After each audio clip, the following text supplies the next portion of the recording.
नेपाल एउटा यस्तो देश हो जहाँ असफल राजनीतिक परिवर्तन नौलो कुरा होइन, तर अहिले अवस्था फरक छ।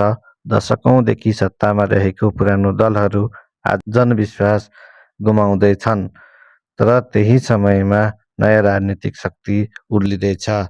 के यो स्थायी लहर हो कि नेपाल नयाँ राजनीतिक युगमा प्रवेश गर्दैछ? इतिहास भन्छ यस्तो अवस्था नेपालमा मात्र होइन, अरू देशहरूमा पनि भइसकेको छ। राजनीतिक विज्ञानको भाषामा यसलाई एन्टी इस्ट्याब्लिसमेन्ट भनिन्छ। जब जनता पुरानो संरचनाबाट थाक्छन्, त्यस बेला नयाँ शक्ति जन्मिन्छ। 2016मा फ्रान्समा एउटा नयाँ पार्टी गठन भयो, ला रिपब्लिकुल नेतृत्व इमानुएल मैक्रोन यो 1 वर्षमै राष्ट्रपति चुनाव जिते। संसदमा ठूलो सफलता भयो। किन? पुराना दलबाट थाकेका थिए। नयाँ अनुहार रिफर्मको आशा देखियो। तर त्यसपछि सुरु भयो एरोवेस्ट आन्दोलन। आर्थिक असन्तुष्टि बढ्यो। पपुलर वेब गभर्निङ च्यालेन्जमा बदलियो। पाठ के?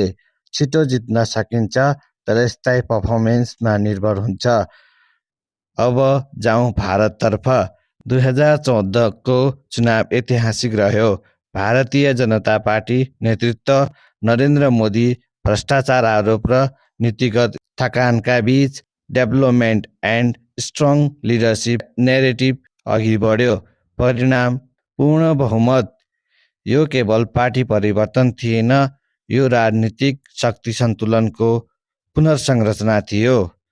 लेसन: जब जनाक्रोश बढ्यो, बलियो सङ्गठन र स्पष्ट नेतृत्व एकै ठाउँ आउँछ, त्यसले दीर्घकालीन परिवर्तन ल्याउन सक्छ। अब हेरौँ इटाली।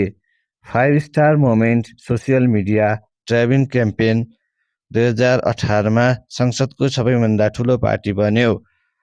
तर गठबन्धन विवाद, नेतृत्व समस्या, नीति अस्पष्टता समर्थन गर्दै गयो। लेसन: एङ्गरले जिताउँछ, स्ट्रक्चरले टिकाउँछ। अब नेपालतिर फर्कौँ। 3 सम्भावना छन्।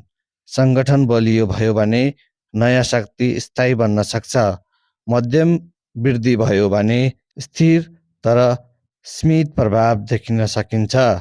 आन्तरिक विवाद र ओभर एक्सपेक्टेसन भयो भने समर्थन घट्न सक्छ।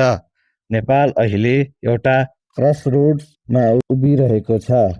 जनता परिवर्तन चाहन्छन्, तर परिवर्तनलाई स्थायीगत गर्न सकिएन भने लहर हराउँछ। फ्रान्सले देखायो उत्साह चाँडो आउँछ, चाँडो घट्न सक्छ।